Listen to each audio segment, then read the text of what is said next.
మీ పేరు? శివప్రసాద్ అండి. ఏం చేస్తుంటారు? వ్యవసాయం చేస్తాం. ఈ 5 ఏళ్ల పాలనలో చంద్రబాబు గారి పనితీరు ఎలా అనిపించింది బాబు? అనిపిస్తుందండి. మొత్తం అది నిజంగా చెప్పాలన్న మొత్తం మరవలేని పరిపాలనలే చెప్పాలంటే. ప్రధానంగా మన గ్రామంలో ఏమైనా సమస్యలు అంటే రోడ్ల సమస్యలు కానీ త్రాగునీటి సమస్యలు కానీ ఉన్నాయి? క్యూర్ అయిపోయినాయి. మా గ్రామానికి వచ్చి మా క్యూర్ అయిపోయినాయి. ఇప్పుడు ప్రధాన రహదారి సమస్య అయితే చాలా మంది ఉంది అని చెప్పారు, మేము కూడా చూసాము. దానికి ఏమైనా మీరు మీ తరపు నుంచి ఏమన్నా? జిల్లా అది శాంక్షన్ అయింది అంటున్నారు, అది వర్క్ మొదలు పెట్టారు అంటున్నారు. అది ఎంతవరకు వచ్చిందో మరి ఏంటో మనకు అది తెలియదు సార్. శాంక్షన్ అయిందండి. సీసీ రోడ్లు మట్టి గ్రామం మొత్తం వేసేసారండి. 100% క్లియర్ అయిపోయింది.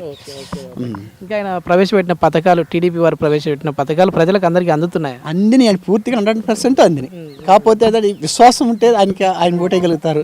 అది నిజంగా చెప్పాలంటే వాళ్ళ ఆత్మసాక్షి మనస్సాక్షి ఉండమంటే వాళ్ళకి 100% ఆయనకి చెయ్యాలి. మళ్ళీ ఆయన వస్తేనే మళ్ళీ మన ఆంధ్రప్రదేశ్ చెప్పాలన్న మొత్తం ఒక రాష్ట్రంగా కాకుండా భారతదేశమే కాకుండా యావత్ ప్రపంచంలో ఒక మొట్టమొదటి రాష్ట్రంగా గుర్తింపు రావడానికి అవకాశం ఉంది. ఓకే బాబా, ఇప్పుడు కేసీఆర్ గారు ఆంధ్ర రాజకీయాల్లో వేలు పెడుతున్నారని టీడీపీ వారు అంటున్నారు కదా, మీకు ఎలా అనిపించింది సామాన్యులుగా? అది నిజంగా చెప్పాలన్న మొత్తం ఆయనకి అసలు ఏమేని చర్య ఆయన విషయంలో మట్టి చెప్పాలన్న నిజంగా ఆయనకి ఇక్కడ దానికి మాకు అసలు వాళ్ళకి మాకు సంబంధం లేదు. మమ్మల్ని పక్కాగా విడగొట్టేశారు. 100% విడగొట్టేశారు. మా పొయ్యి మాకుగా పెట్టి నానా రకాలుగా ఇబ్బందులు పెట్టి అయినా సరే వచ్చి మా పొయ్యి మయంగా పెట్టుకున్నందుకు నిజంగా చంద్రబాబు నాయుడు గారు ఓర్పుతో అమరావతిని అలా నిజంగా 30 గ్రామాలు 34 ఎకరాల పొలాన్ని నిజంగా ఓర్పుతో వాళ్ళకి నమ్మించి చెప్పి ఓర్పుతో నిజంగా అది తీసుకొచ్చారనుమతి చేస్తున్నారనుమతి 100%.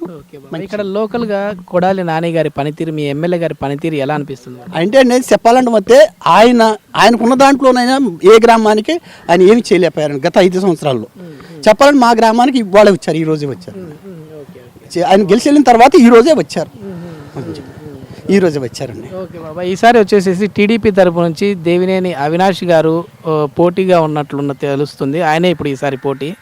మరి ఎట్లా ఉండబోతుంది? అంటే హోరాహోరీగా ఉంటుందా లేదంటే గెలుపు ఈజీగా ఉంటుందా? ఇప్పుడు అది చెప్పాలంటే మొత్తం ఇప్పుడు ఆయన ఇక్కడికి వచ్చారు, నలుగురు కలిశారు. పినమనేని బాబ్జీ గారు, పినమనేని వెంకటేశ్వరరావు, రావి వెంకటేశ్వరరావు గారు, ఎల్వర్తి శ్రీనివాసరావు గారు, నలుగురు కంబైండ్ అయ్యారు. చంద్రబాబు నాయుడు గారు చాలా గుర్తించి ఆలోచించి ఈ సీట్ని ఇచ్చారు. అది గెలిపించే బాధ్యత వాళ్ళ మీద పెట్టారు. గెలిపించే బాధ్యత వాళ్ళ మీద పెట్టారు. గెలిపిస్తారు, 100% గెలుపుతుందనే నమ్మకం మాకు ఉంది, విశ్వాసం. ఆయన ఏమన్నా ఇక్కడికి వచ్చారా బాబాయ్ అవినాష్ గారు? ఈ రోజుకి ఇప్పటికి ఏం రాలేదు. మన మీటింగ్ ఉండమంటే వెళ్ళామండి అని చెప్పి. కొద్దిమంది స్థానికులు మాతో చెప్పిన మాట ఏంటంటే ఆయన మా స్థానికుడు కాదు కదా, మేము ఎలా ఆయనకి ఓటు వేయాలి అని అంటున్నారు. ఇప్పుడు మీరు వచ్చేసేసి ఇప్పుడు ఆయన స్థానికుడు కాదు, 100% కాదన్న చెప్పలేదు వాళ్ళు అన్నమాట. అది యథార్థమై ఉండొచ్చు. కానీ ఉండి కూడా స్థానికుడు ఉండి కూడా ఏ గ్రామానికి వచ్చి మాకు ఈ రోజు 5 సంవత్సరాలకి ఇప్పుడు ఈ రోజే వచ్చింది. ఆయన మధ్యలో ఎప్పుడు రాలేదు కదా, ఆయన ఎక్కడ రాలేదు కదా. ఇప్పుడు పార్టీ పిచ్చి కాదండి, మనకు కాసి యథార్థ పిచ్చి కావాలి. మనిషి యథార్థం ఉండాలి. అందులో ఆయన ఇచ్చారు. ఈ రోజుకప్పటికి కూడా ఆయన ఉన్న దాంట్లో ఏదో ఒక బాత్రూమ్లను లెటర్లను ఇవన్నీ పథకాలను గృహ అన్నీ ఉంటాయి కదండి. ఎమ్మెల్యే కోటాగా ఈ నిధులు ఉంటాయి కదా. వాళ్ళు అసలు అసెంబ్లీకి వెళ్ళక అసెంబ్లీలోనే వెళ్ళిపోయినప్పుడు మీకు వాళ్ళు నిధులు ఏమి తీసుకొచ్చి ప్రజలకి ఏమి ఇవ్వగలుగుతారు? దాని గురించి ఇది పెద్దలింగాల గ్రామం అండి ఇది.